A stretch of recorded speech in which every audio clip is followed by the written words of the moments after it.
Welcome back to the Paddle and Fin Podcast Network. We're brought to you by Pelican, built tough for all situations. Go to pelican.com. Yak Gadget, for all your fine kayak fishing accessory needs. Go to yakgadget.com. Eastport Marina, on the beautiful shores of Dale Hollow Lake, for all your lodging, kayaking, and fishing needs. Go to eastport.info. Now let's get this show started. Welcome back, everyone, to another episode of Bass Fishing for Noobs here on the Paddle and Fin Podcast. I am your host, Sean Lavery, and I'm super excited to be with you all this evening, getting to sit down and talk about something that I am officially definitely a noob about. I've been wanting to do a show on this topic for a while, and this week finally gave me the opportunity. In the host chat, we have a Facebook group chat that we kind of toss ideas for shows back and forth and stuff. And I mentioned in the group chat that I was thinking about doing a show about fly fishing because I've only kind of dabbled very lightly in it. And I kind of shot around a message and said, hey, guys, who should I talk to about fly fishing? And the answer was unanimous. It usually isn't. I usually get a ton of different answers, but almost everyone told me who to reach out to. So I wanted to take this opportunity to welcome, for those guys who've listened to the podcast for a while, this gentleman's been on Brian's show quite a bit. He's been on our anniversary shows. He's kind of like the staple guest for those, almost the first guy that we kind of pinged for that. But this is the first time he's appeared on the Noobs show. So I wanted to take a moment and welcome Mr. JD Desrosiers. Is that how you say your last name? You nailed it. Before I put you back behind the scenes, I was like, oh, crap, I forgot to ask him how to say his name. And I thought I remembered it, but I was like, ooh, looking at the spelling, maybe I'm going to screw it up. So. No, you nailed it. Good job. Awesome. Thank you. So welcome to the Noob Show. Appreciate you coming on.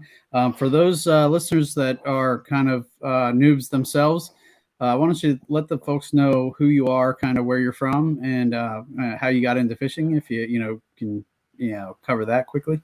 Sure. Yeah. Or as deeply as you want to. Yeah. JD Desrosiers. Again, I appreciate the opportunity to come on to this show.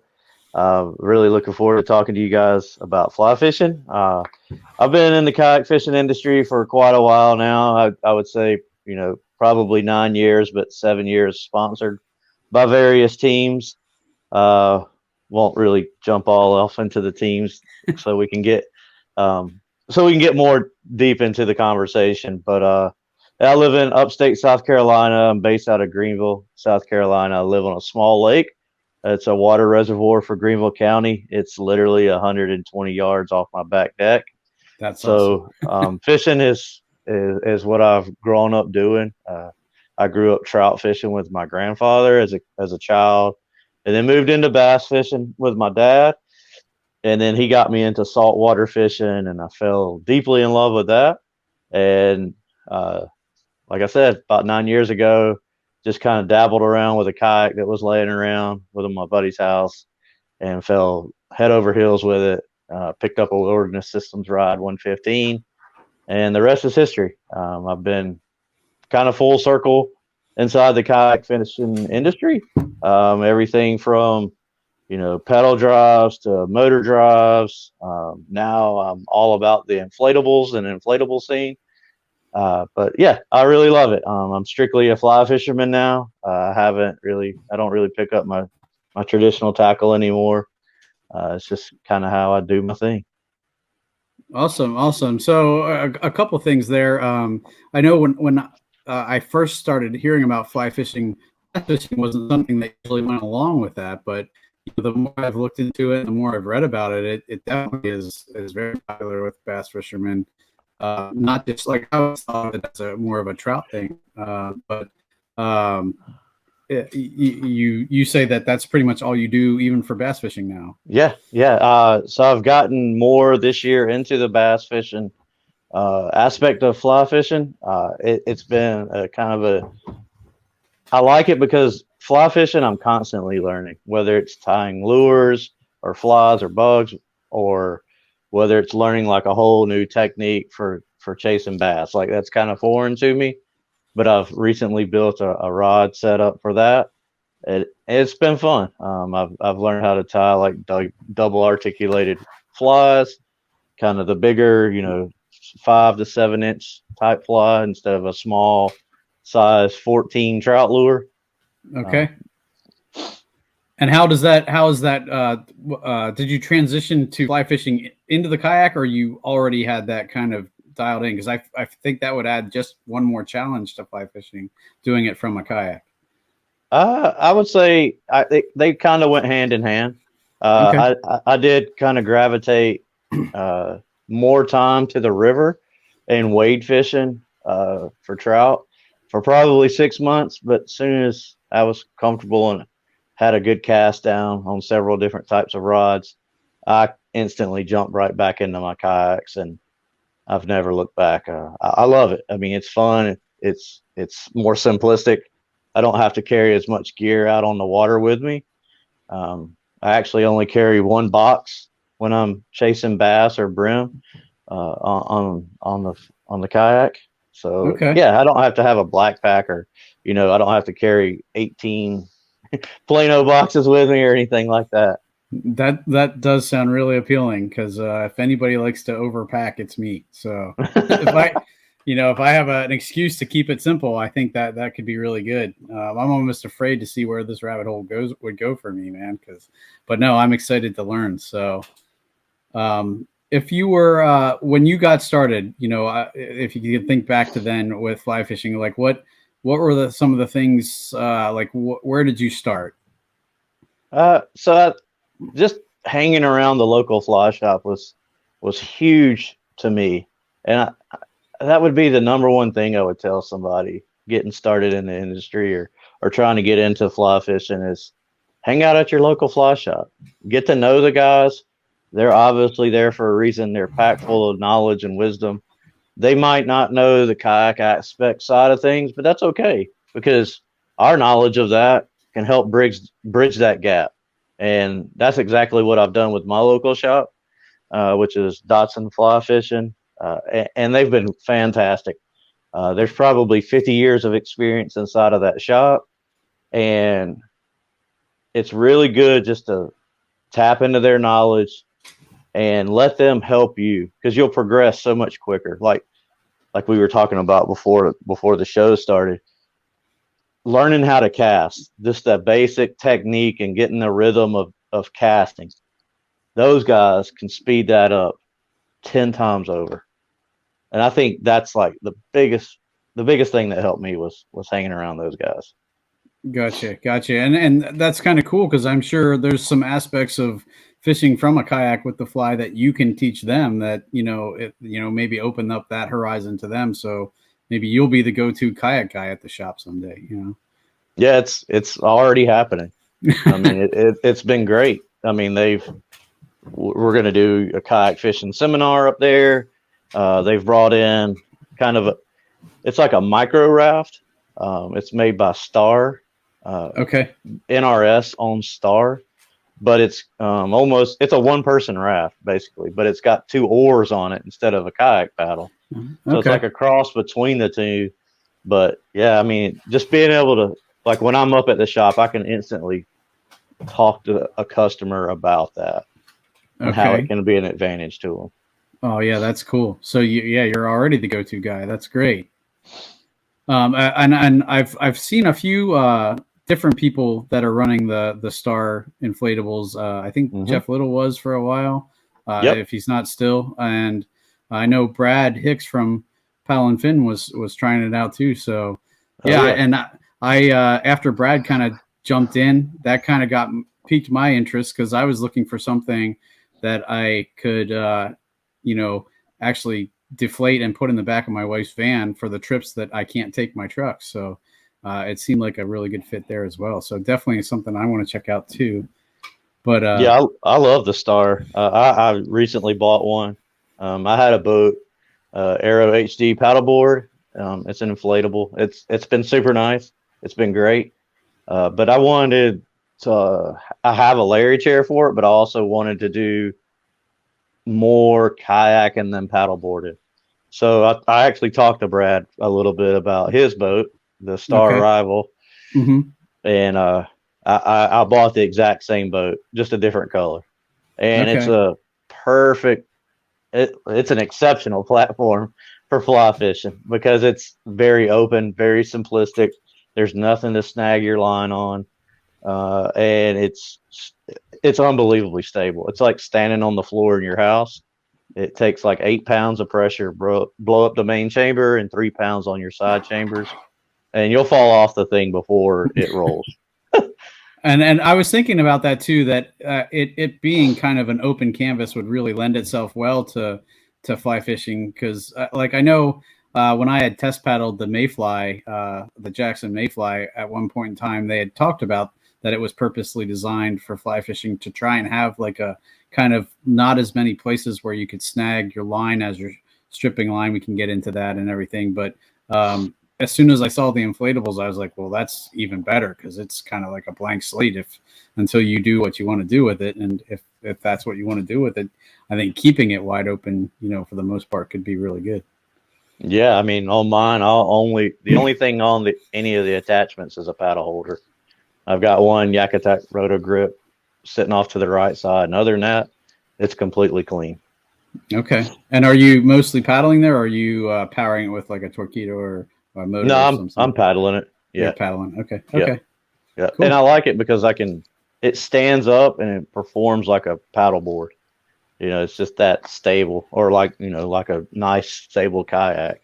Or you can flip the seat back. You can unlatch the front two straps on the seat and flip it back out of your way. And you've even got more room. So it's pretty neat. Cool.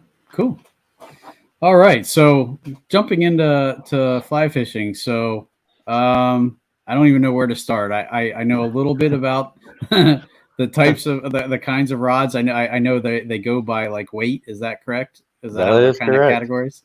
Okay. Yep. That's right. And for like trout fishing, you're looking at like a lower, like a 2, 3, 4, and for bass, you might want to be a little higher. Yeah, I'd say for trout, you would want to do for like creek fishing. We'll break it down, and we'll just go the full gamut from 2 to 10. So like 2 and 3 weight, and 2 and 3 weight would be creek fishing, like backcountry, chasing blue lines is what we call it. That's a perfect platform. Those rods are anywhere from 6 foot to maybe 8 feet. Every now and then you'll see a 9-footer, but it's pretty rare. And then 4 weight is a good in between 5 and 3. So I love a 4 weight. That's one of my favorite rods. 3 is probably my absolute favorite. Okay. And then 5 weight is for bigger rivers. You could chase trout on that. You can chase bass, largemouth spots on that. And then you'd be pushing it. So like, think of it like a 5 weight would be like fishing for bass with an ultralight. Okay. So that's kind of how it would relate. And then you get into your 6 weight and 7 weight. That's really good for bass fishing. You can chase on a 7 weight. You can chase largemouth, smallmouth, any species of bass. Then you can also transition over into chasing sea trout or red drums, redfish, flounder, any of your inshore species. 8 weight's good for that also. And then when you start getting into like your 9, 10, 11 weights, you're looking at bigger, like musky fishing or bigger saltwater species, tarpon. That would be like a 10, 11, 12 weight for tarpon and bonefish, all that. I remember I was out on the Susquehanna last year and paddling past a guy, and he saw, I happened to see that he had a fly rod with him. And I was like, oh, you're fly fishing out here? He's like, yeah, I'm fly fishing for muskie. And I was thinking to myself, I'm like, woo! Yeah, I was like, that has to be a patient person right there, because to, try and get a muskie, let alone doing it by the fly on the river, I was like, wow, that, to actually purposely go out and target it like that. I was like, you must be a very patient person. And he just laughed and, but that, yeah, that's cool. So, and you mentioned like the 4 being ideal. And I wanted to ask you one of the questions I had heard, or one of the things that I had heard. I mentioned when we were talking before the show that my first experience with attempting to cast a fly rod, my daughter had in her science class, they raised brook trout, and then they raised them big enough to release, and then that we went to this park that they had a bunch of vendors there for the release day, and one of the vendors was a fly fishing outfitter, and they had a bunch of rods there, and they had them taped up so you didn't have to pull line or anything, and they were just kind of teaching you that motion, and it was really neat to me to just do that part, but it made me really think, like, I don't know how I could do this on the bank of a creek with like limbs over my head and stuff like that. On the river, it seems like it might be a little easier because, but I could still see it being a challenge, especially you throw wind into that equation, and it just seems like it'd be definitely something that would take a lot of practice. But it definitely does. There's a cast called a roll cast. It's where when you're on the river, it's made for when trees or limbs or bushes are right behind you.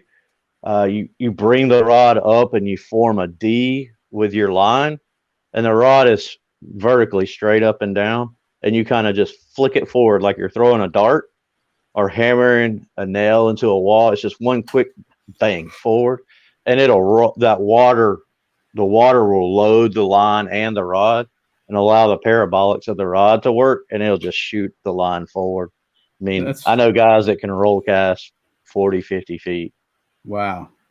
So, and yeah, I can't imagine the time it takes to get good with that. I know I told the listeners, like, when I first started learning to bait cast, I would just, anytime I would cook on our grill, I would just take my bait caster out in the backyard and just keep throwing it while I was cooking on the grill until I got to where I could do it reliably and without bird nesting, and felt really comfortable with it. So I think when I do pick up fly fishing, it's going to be the same thing. I'm just gonna sit out in my backyard and just practice these different casts. And like, I know that the basic one that they were teaching us had to do with clock positions. Like I can't remember off the top of my head if it was 10 to 12, 10 to 12, 10 to 12, or like 10 to like 2 or something like that. 11 to 1. Okay. That's what I tell people, 11 to 1. Okay. And so I know that leads me into another thing that I kind of heard a little bit about, and that is that the line is very specialized in fly fishing, because that's where your weight comes from a lot of times, right? That's exactly right. Your lures for trout fishing, your flies, they weigh nothing. Like, let's see if I can get this right. Like that guy, I know it's blurry, but that is a big fly for trout. That's like a size, I don't know, maybe 10 hook. Okay. But like, a small lure for bass is like that size. That's called a sparkle minnow. So it actually imitates a minnow, and it'll form real small like that. But that would be small for bass. Okay. But that actually has weight in it, so it doesn't weigh much. I mean, you might be lucky if it weighs a quarter ounce. Okay. Maybe. I would say that one there, probably no way it doesn't weigh that. But yeah, the line is everything. So there's floating line, there's sinking line, there's an intermediate sinking line, there's bass specific line, there's saltwater specific line. That's what I loved when I got involved, was just learning everything about it, just being a sponge, and it was like starting all over. And I'm just still learning, it's fantastic. I mostly throw floating line, Okay. Your line matches your rod and reel. So like on a 3-weight, you would buy a line. It would be like W3F. So it would be weighted forward, 3-weight floating line. Okay. These like descriptions are on the boxes of line, and fly line's very expensive. I mean, but you're buying an investment. You don't have to. Your fly line, if you take care of it and you clean it and condition it, after every trip or every other trip, for a regular person, it could last you 2 or 3 years. But it's $100 a shot for good fly line. You can buy cheap fly line for $40-$50, but it's not going to perform. There's, like anything, there's the science and technology behind it. But all of my lines on my rods are floating lines besides one, and that's my bass rod, or bass inshore rod. It's a 7-weight. I have 7-weight reel, 7-weight line on it, but it's an intermediate sinking line. So the head of it, the head of the line is where the line ends and transitions into the main area of the fly line. It is weighted, and it's an intermediate sinking line. So it's like 1/1000, 2 1,000s. That's about the sink rate of it. And it's good because, again, you're throwing larger lures. You're stripping line in. You're throwing, lures that are moving and darting around. I've never thrown anything that for a bass that sits on the bottom and you jig it like a brush hog or a jig and pick or anything like that, or even a shaky head. I'm sure there's definitely techniques to do that, but I'm not familiar with it yet. Interesting. And I know you mentioned there's something else that I is specific about fly line, is that the diameter changes over the length of the line, correct? Sometimes, I guess. Yeah, that's it. That's right. And with fly line, I got a rod right here. Yep. Ooh, get it out of the ceiling fan. Get out of the ceiling fan. So that's the reel. This is my 3-weight, and it's very simple. This is called a click paw reel. It has no drag in it. I slow the fish down by palming or pawing the reel. But that bright green line, that's actually the backing, and it's like 25-pound. Yeah, it's probably 25-pound test Dicard backing, and then it moves into the line itself. This line is let me get it in camera.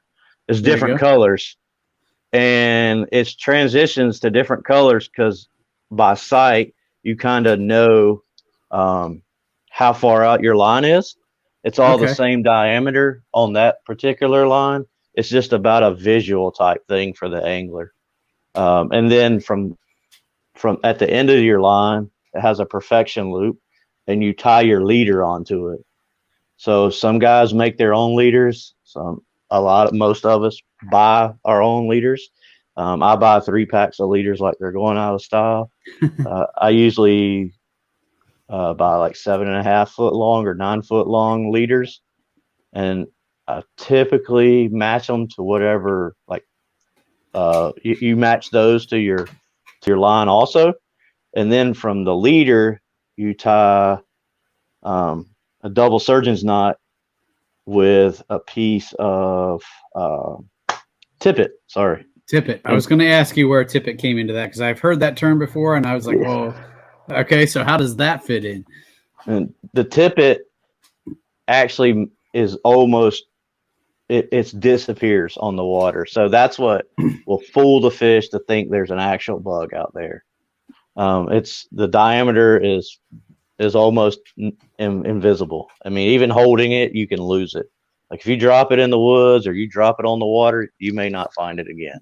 But it's cheap. I mean, it comes on spools like this, and we all carry, 3 or 4 or 5. Some guys carry 6 or 8 different ones with them.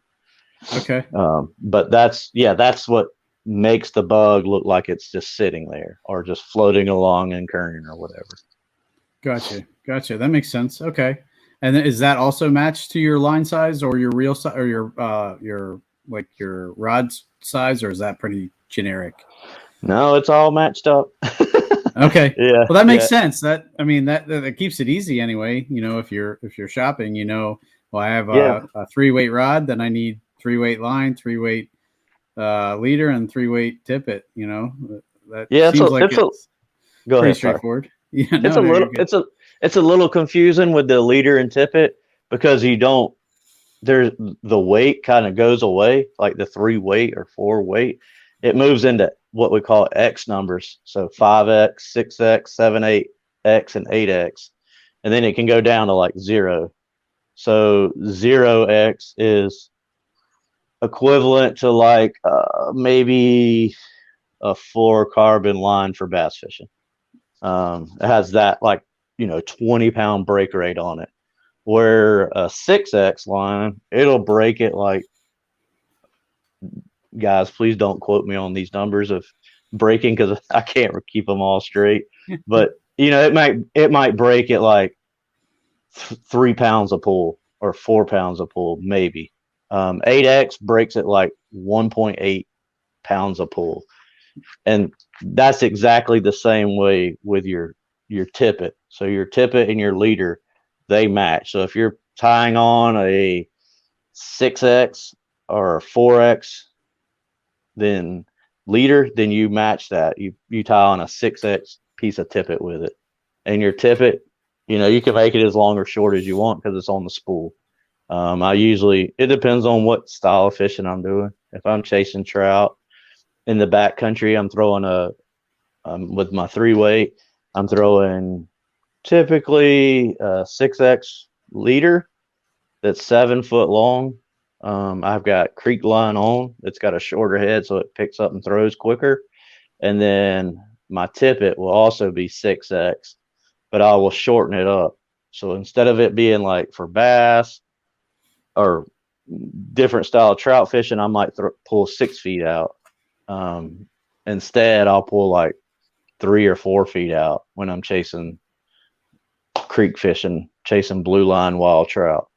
Okay. Just because everything's so much smaller and it's tighter quarters, you want to be able to throw and make a good cast. Right. And have everything. All your line has to fit into a shorter distance, so you don't need many feet of everything. Whereas on the river, when you might be trying to cast further, then you do want longer lengths of each section, right? Right, because like when you're chasing bass, or big huge trout, like 30-inch trout, or that 6-pound bass that's playing and running around chasing fish off its bed, you might be making a 70 or 80 foot cast, and you can easily do that. Like my 7-weight, it'll throw every bit of 80 feet. Wow. And that's with a big double articulated fly on the end of it. Now, and then like in the, if you see fly fishing in the movies where it looks like the guy has 80 feet of line up above his head doing all sorts of crazy stuff, how often is that the case? Or is it more like, I know when I was talking to someone about doing it on the small creeks and stuff, they're like, nah, you're not really doing that on the, like I would think the roll cast, you're not going to have a huge amount of line above your head. It's going to be, just enough to kind of get out into that creek where you need to go. You're not looking at you're looking at maybe a 20 yard cast max. Maybe not even that, You're talking 20, when you're creek fishing, you're throwing anywhere from 10 feet to 30 feet. It's not far, and you're roll casting, or you might have enough room to where you can tuck up in the bush and make like a false cast. That's what you're talking about, where they're whipping the line up above their heads a lot. That's called false casting. With creek fishing, you might false cast 1 or 2 times max. You'll spook the fish. I mean, the water's gin clear, and they're looking straight up. They're looking for those bugs to land on the surface. So if you're winging that thing over their heads a couple of times, they'll spook and you're not going to catch them. So I only try to make 1 false cast and then present. 2's okay. There's no rule, but the quicker you can get it out there and on the target, the better. And like you said, practicing in your yard, that's huge. I used to practice like you said, I'd go out and cook outside. I'm grabbing a rod. All right, I got 4 minutes till I got to flip the burgers. Let's throw. Exactly. Yeah. Now, go ahead. But with like bigger, when you step up 5 weight, 6 weight, yeah, you can make a lot more movement. You're throwing that false cast in behind you more, and you're not worrying about as much close quarters and spooking fish then either. I imagine as much. Not so much. I mean, yeah, you're right. You don't really have to worry about spooking them that much unless there's a river in Tennessee that it is notorious for holding enormous fish. I mean, striper and bass. I mean, striper and trout are in there, and you have to be careful with those big trout. The striper, they're a little more forgiving, but those big trout, they're smart. And they're big for a reason. Yeah. I mean, you have to be able to hit an 8-inch target at 70 or 80 feet. Wow. And I'm like, man, I don't know if I'm ready for this. I don't know if that would stop me from trying, but it would probably keep me from being effective anyway, for sure, for a while anyway. It's pretty impressive when you see a 30-inch fish swimming upstream. Oh, I can't imagine. Yeah. You mentioned stripping line. Like, to my understanding, that's where you're kind of working the line to get more line out as you're bringing it forward and back. You're also stripping line off the reel and allowing that to flow up the rod into that what's above your head to kind of get more distance or get more line out. And then when you present, that's actually the cast where you're actually putting the full amount of line out to try and hit the target. Is that right? That's right. Yep, that's right. So it's you get some line out, by stripping it out, working it on the water or in the current. And if there's current, that's a lot better because the line will pull out easier. And then when you pick up, it's like I was saying, 11-1. It's very rare that I throw straight up and down. Even like when I was traditional fishing, I was very much a sidearm caster, and I still throw a lot of sidearm fly fishing. It's not uncommon. So from like 40 degrees till flat at your waist, that's kind of where I hang out. Okay. And a lot of the guys that I run with, that's kind of where they run. It's just it keeps you from getting hung in the trees. Mm-hmm. And if the wind picks up, which it's gonna pick up, it allows you the lower you can keep your line, the easier it is for you to punch through that wind. Gotcha. We dealt with that yesterday at a casting demo. We had an enormous event here in the upstate, and our fly shop went up there, and we were throwing in 10-mile-an-hour winds all day long, but we were still able to get beautiful cast out to 50, 60 feet. Wow. And it was just by keeping the line low, and that's what we were teaching people. Okay. But yeah, so you strip line out, like you pull it off the reel, and you kind of hold it in this hand, your left hand if you're right-handed, and you make your 11-1. It's almost like dancing. It's like 1, 2, 1, 2. And my buddy Todd West taught me that. And as soon as he did, it just all clicked. You'll actually feel your rod working. The parabolics of the rod will start kicking in when you get in that rhythm, and it'll almost click in your hand. And once you feel that 2 or 3 times, you'll never, ever forget it for the rest of your life. And then once you get that basic cast down, we start teaching people how to what's called single haul. And that's where you feed on your forward cast, you're feeding line to the rod. So you're coming forward like that. And you're feeding it. So what's stripped in front of you, you're slowly feeding it out. And I won't say slowly, because in 2 or 3 false casts, you may feed 30, 40 feet of line. And then when you present your cast, you may suck up another 50 feet. Wow. Okay. That's how you can throw 70 feet with these rods, or I've seen guys throw 100 feet plus, and it's pretty amazing. And then the most advanced cast I would say is the double haul, and that's where you're not only feeding it on the forward cast, but you're feeding it on the back cast. So it's like a double feed action, kind of like that.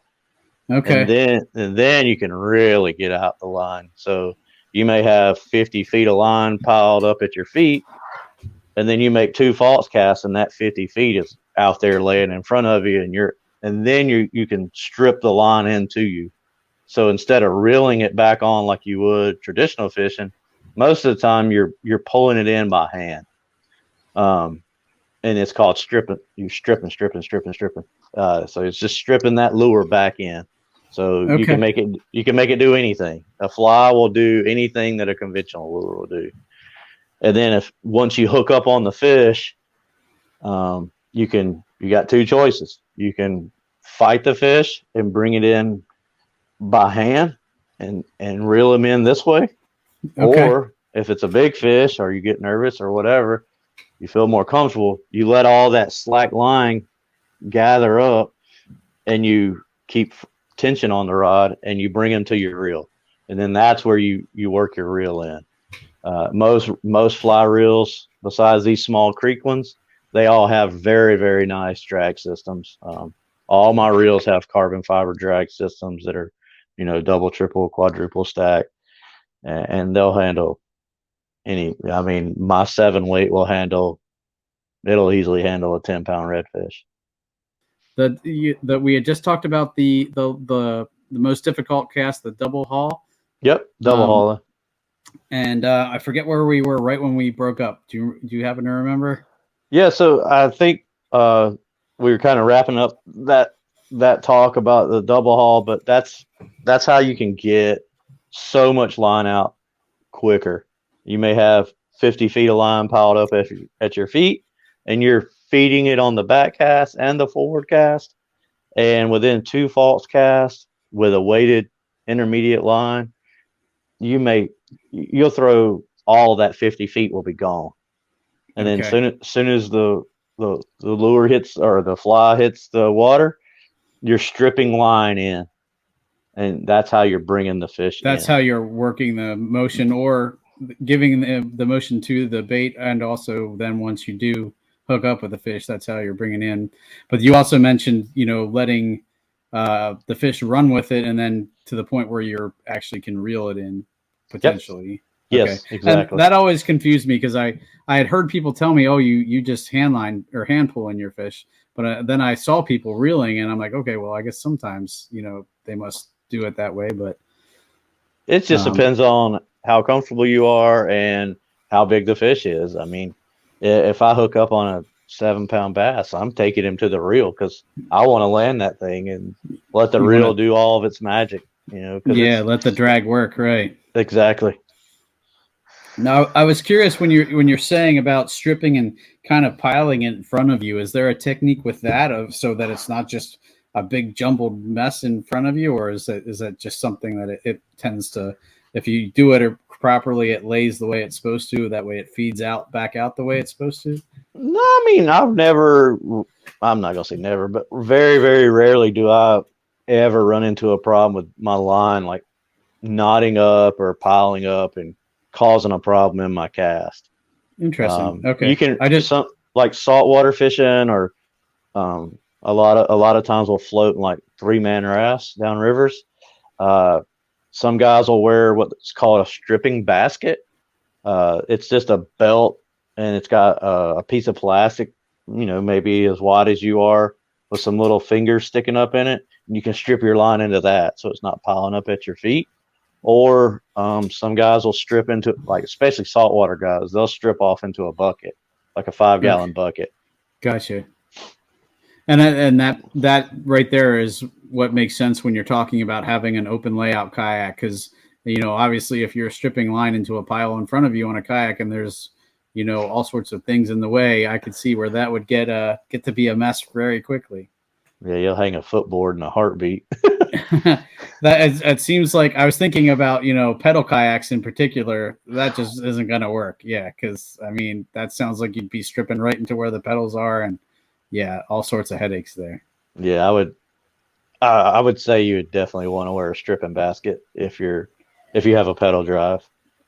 Not saying it definitely 100% can be done, but I would highly suggest wearing a stripping basket, or you're going to have major issues.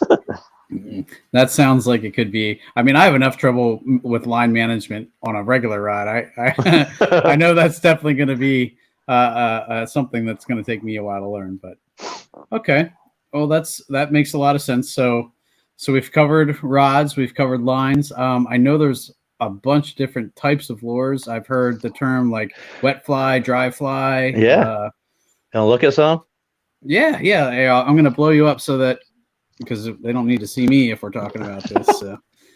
So this is the size box that I carry when I'm out by myself. It's called a boat box. It's very big, but it'll hold a ton of flies. Let me open this thing up.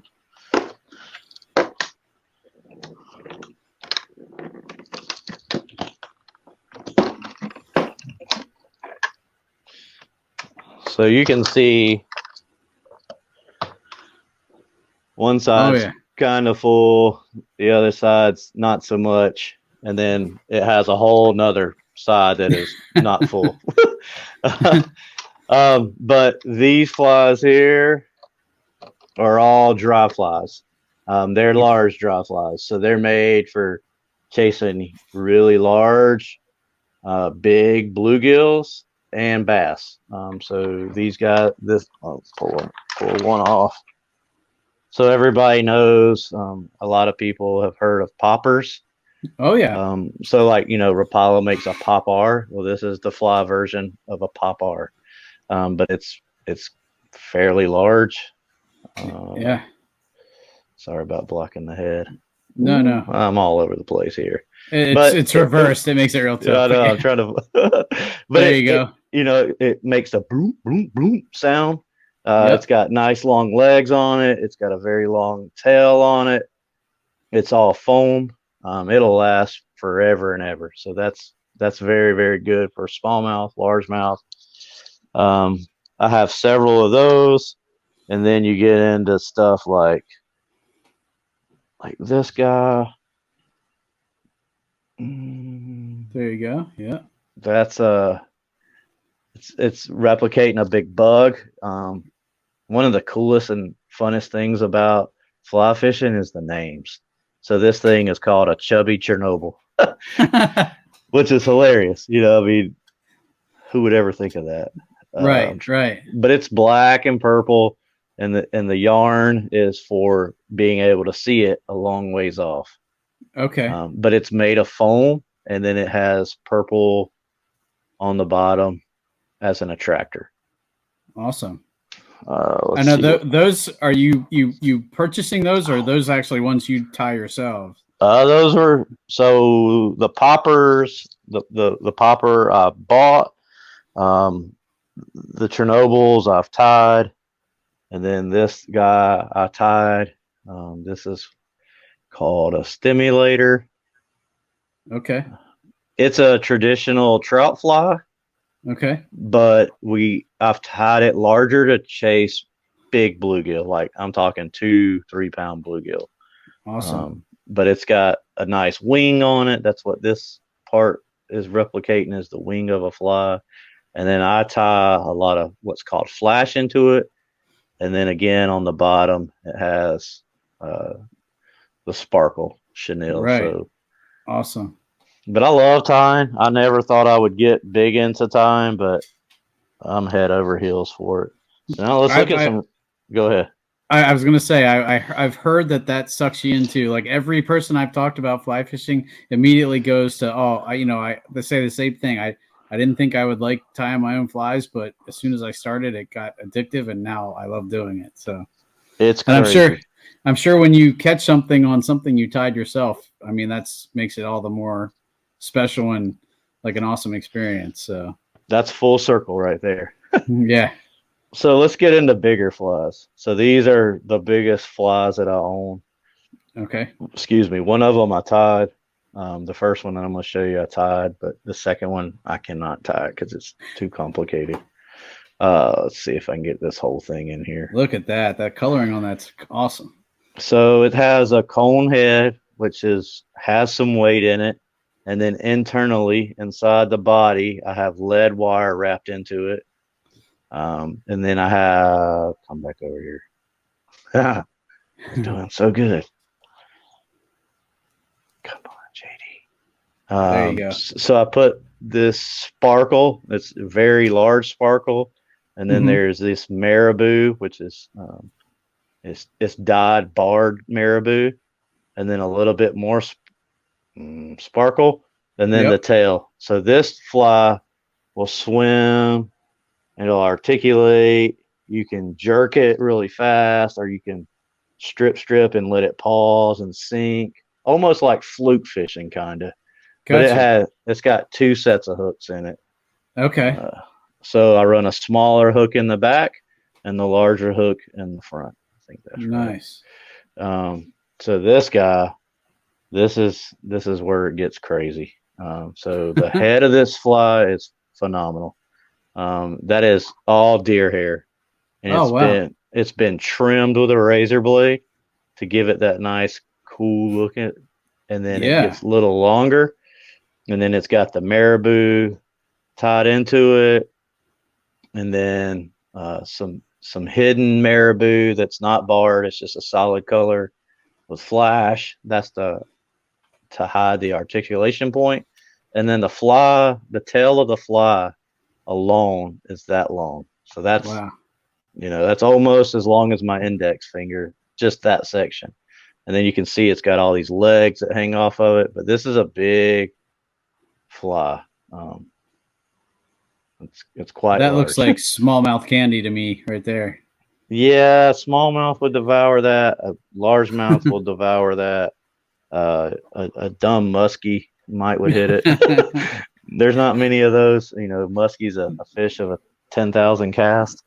Right. But yeah, I mean that's kind of the basics of the different types of flies. And what makes it dry versus wet? Like, is that so?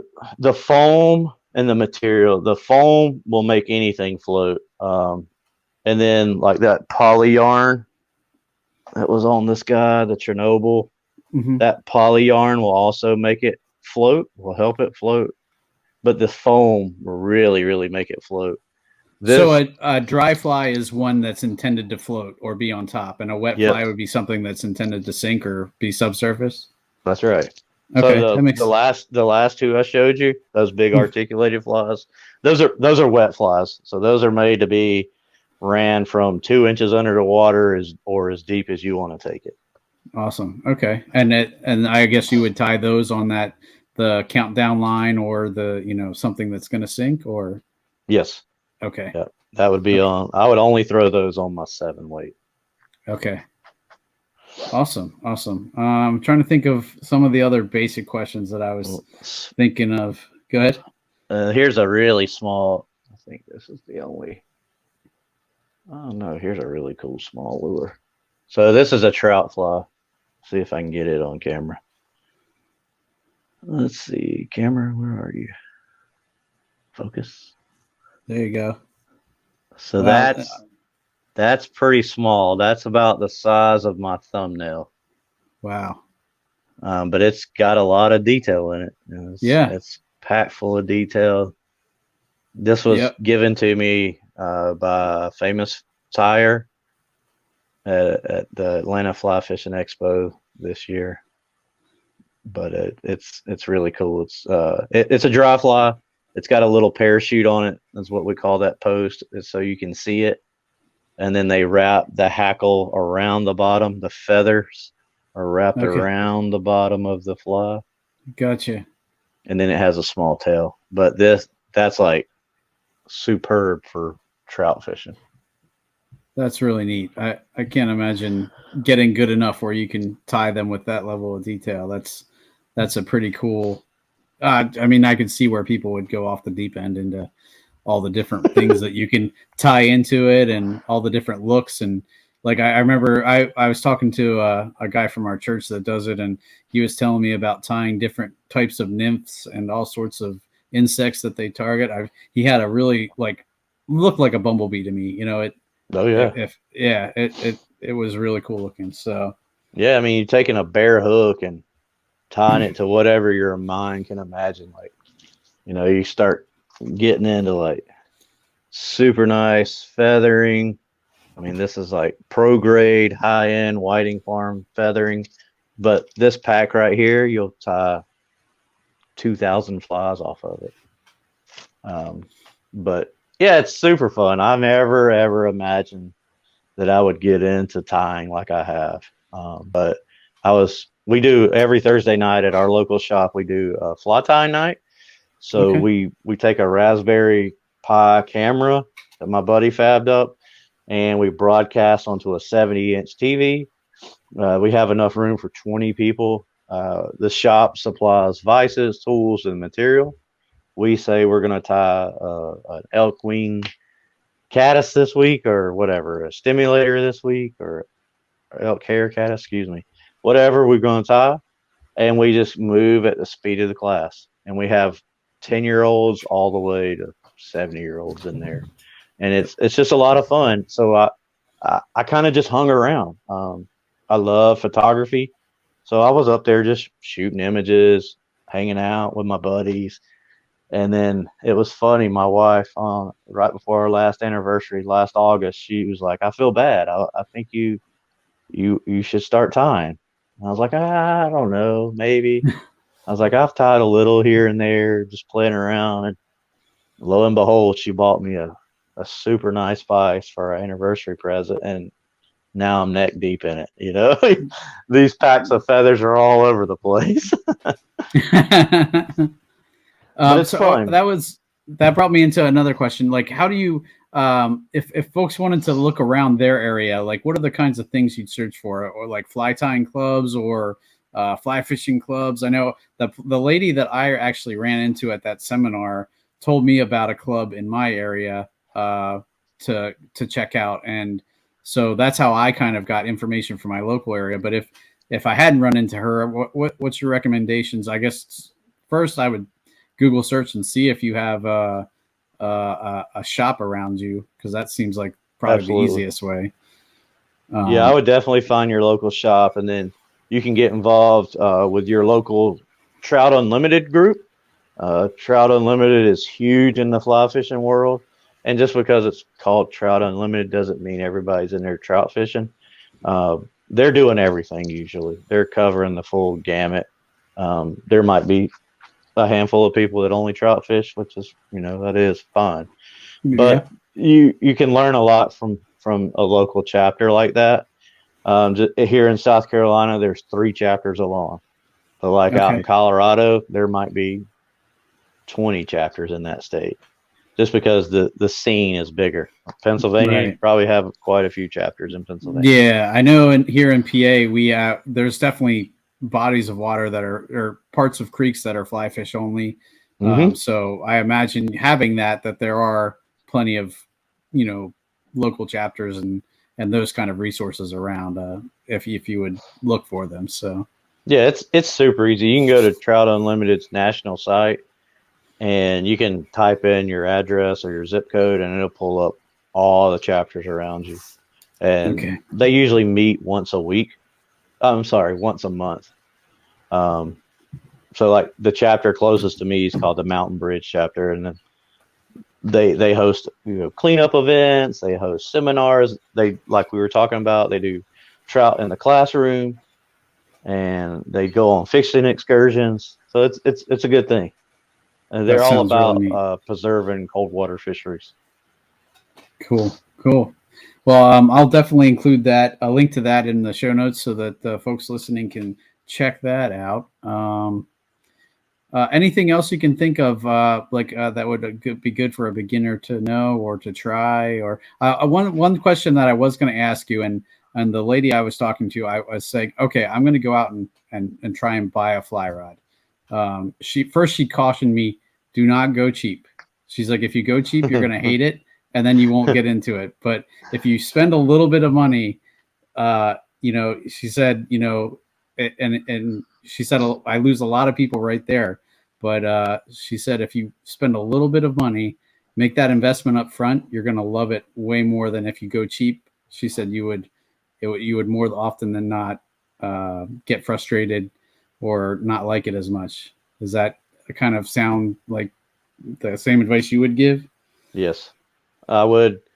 So there's different approaches. You can buy most rod companies, Orvis, Reddington. These guys, they have kits, like a field kit. It's a rod with line on it, and I mean a reel with a line on it and a rod, and it's all combined together. Cabela's makes the same thing, but they're not your highest performing rods. I mean, they'll get the job done for sure, but I agree. If you could just just think of it like, you're going to buy a new bass rod. I don't know. Bass rods cost what, $150, $200 nowadays or more, for a good one. So put that into your fly rod. So like for me, I would highly recommend it. Like for somebody getting started, spend $250 on your rod, get a Douglas LRS. It's a great performing rod especially for the price point. Yes, $250 is a lot of money, but this rod will last you for the rest of your life. $250 is a good price point when starting fly fishing. These rods will go up to, I mean, you can buy rods that are $1,500 if you want to. Wow. But do not start off doing that. Because you're not, a beginner's not going to know what a $1,500 rod can do for them. For me, I don't know what a $1,500 rod will do for me. But the Douglas LRS is fantastic. It's a great looking rod. It's very pretty. It performs really, really well. And then I would suggest, if you're going to trout fish, just buy like a 4 or 5 weight. I would probably lean more towards a 5 weight. I think everybody should have a 5 weight in their arsenal. It's just like comparing. We're talking all these weights. It's almost like having different traditional rods. I got a jerkbait rod. I got a topwater rod. I got a shaky head rod. So that's the same thing with fly fishing. It's just weights. But a 5 weight will do a lot. You can go catch brim on it. You can go catch smaller largemouth on it. You can catch smaller feistier smallies on it.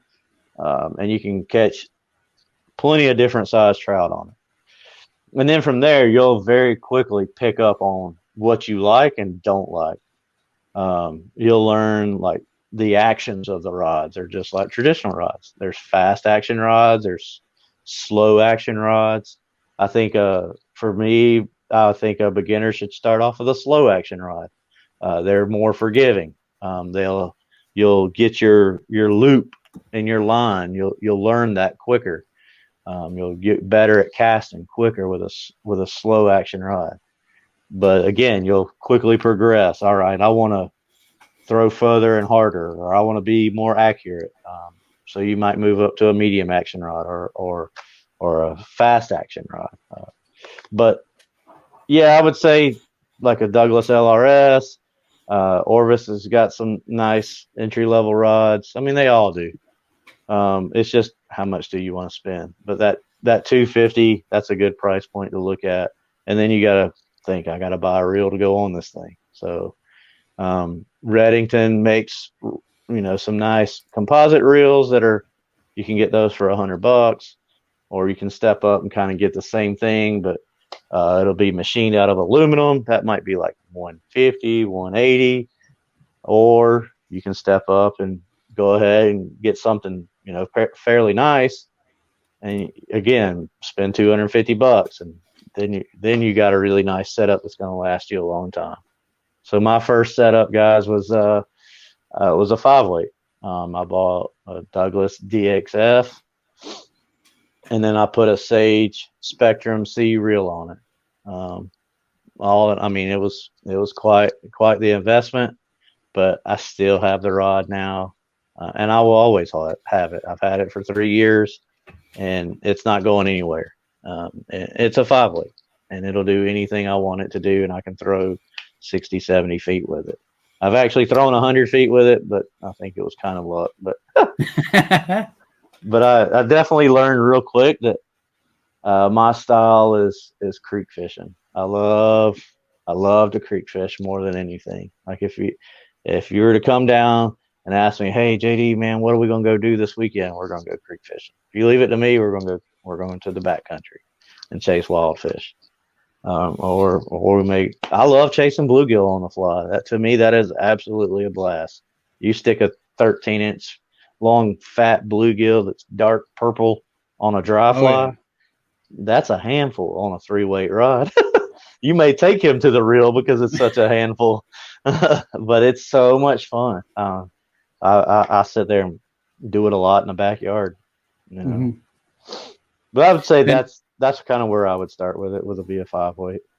Okay, cool. Yeah, and just to echo kind of what you were saying about, if you make that investment, this is a rod that you'll have, and that the gentleman from my church that I talked to about that said the exact same thing. He's like, this is a rod that my grandson will use. It's something that you can pass down. It's that kind of durability, and that's what you're getting when you make that investment. So exactly. I mean, they're heirloom pieces. I mean, some like my really, really nice rod is $900 rod.